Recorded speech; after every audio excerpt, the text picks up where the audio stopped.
George Foreman wasn't just a champion. He was a legend, a force of nature, and one of the most iconic figures in sports history. From his brutal knockout power in the ring to his billion-dollar success outside of it, Foreman lived not one, but two remarkable lives. Now, at 76, the world says goodbye to a man who redefined what it meant to make a comeback. He was the fighter who shocked the world twice. First, when he dominated Joe Frazier in 1973 to become heavyweight champion, and then, more than 20 years later, when he did the unthinkable and reclaimed the title at 45, becoming the oldest heavyweight champion in history. And just when everyone thought he had left the spotlight, Foreman reinvented himself once again. Not in the ring, but in the kitchen. With his signature smile and undeniable charm, he built the George Foreman grill empire, proving that he was just as much a businessman as he was a brawler. But beneath the success was a man who fought harder than most, not just in the ring, but in life. He went from a troubled youth to an Olympic gold medalist. He walked away from boxing at 28, became a preacher, then returned a decade later to prove everyone wrong. His life was a story of resilience, reinvention, and never backing down. Before George Foreman became a two-time heavyweight champion, a billionaire businessman, and a household name, he was a kid fighting just to survive. Raised in the tough streets of Houston, Texas, Foreman's early life was anything but glamorous. He was a high school dropout, constantly getting into trouble and heading down a dangerous path. But then, one decision changed everything. At 16, Foreman stumbled upon a Job Corps program that promised to teach him a trade. But what he really found was boxing. Under the guidance of legendary trainer Doc Broadus, he learned that his raw aggression and unmatched power could be harnessed for something greater. And in just 18 months, he went from an unknown street kid to an Olympic gold medalist. In the 1968 Mexico City Olympics, Foreman annihilated the competition, winning the gold medal in dominant fashion. At just 19 years old, he stood in the ring, waving a tiny American flag in celebration. The world had no idea what was coming next. Foreman turned pro the following year, and from the moment he stepped into the heavyweight division, it was clear. This wasn't just another fighter. He was a wrecking machine. Standing 6 feet 3 inches and weighing over 220 pounds, Foreman's punches weren't just powerful, they were terrifying. He steamrolled through opponents, racking up knockout after knockout, with many fights not even lasting past the first few rounds. By 1973, Foreman was an unstoppable force, earning a shot at the heavyweight champion, Joe Frazier. And what happened in that fight? It was one of the most brutal beatdowns in boxing history. With 6 knockdowns in just 2 rounds, Foreman destroyed Frazier like no one had before. The legendary call by Howard Cosell, "Down goes Frazier, down goes Frazier," would forever be etched into sports history. In less than 6 minutes, George Foreman became the heavyweight champion of the world. And just like that, a new king had arrived.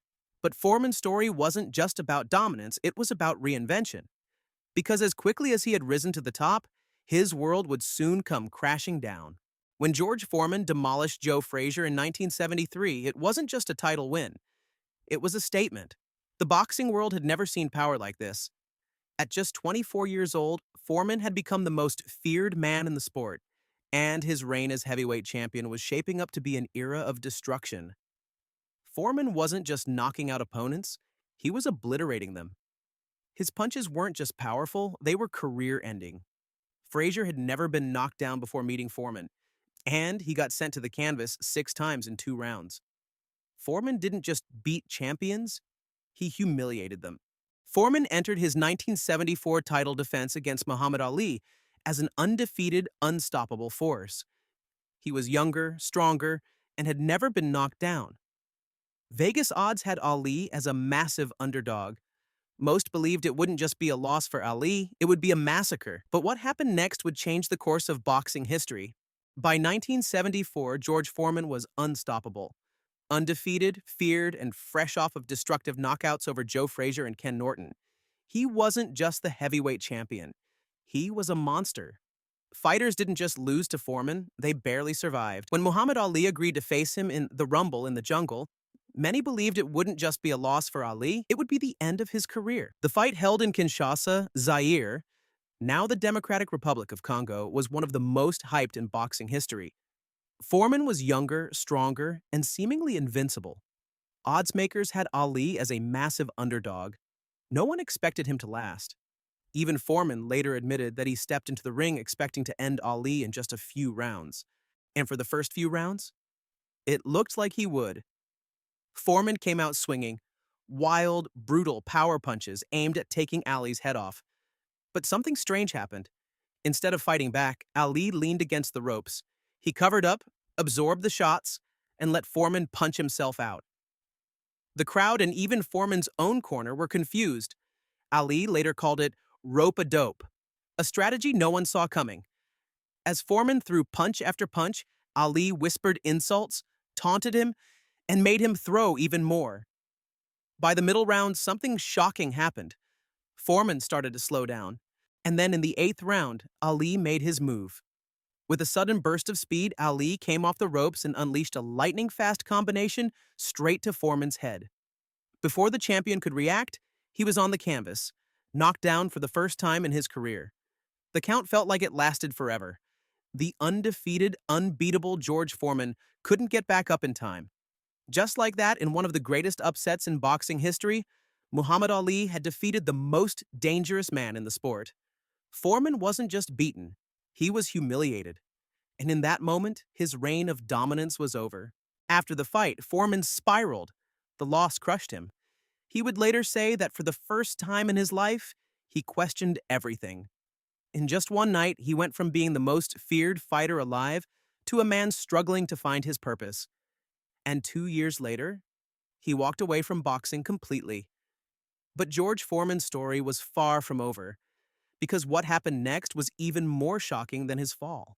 After his shocking defeat to Muhammad Ali in the Rumble in the Jungle, George Foreman wasn't just beaten, he was lost. The once invincible heavyweight champion struggled to cope with the loss, and over the next few years, he found himself spiraling. He tried to fight his way back to the top, but something was missing. The hunger, the fire, the brutal confidence that had made him the most feared man in boxing? Gone. Then, in 1977, after a devastating loss to Jimmy Young, everything changed. Foreman had a near-death experience, one that would alter the course of his life forever. He later described how, in the locker room after the fight, he collapsed and felt like he was dying. In that moment, he claimed he had a vision of himself in a deep, dark place, begging for a second chance. And when he came back, he was a different man. Foreman walked away from boxing entirely and turned to religion. The once intimidating knockout artist became a humble, soft-spoken preacher, dedicating his life to helping others. He opened the George Foreman Youth and Community Center, working with at-risk kids and sharing his story of redemption. For nearly a decade, Foreman had no intention of ever fighting again. He gave up wealth, fame, and competition, all for faith. He was content, at peace. But what no one saw coming? George Foreman wasn't just a champion in the boxing ring.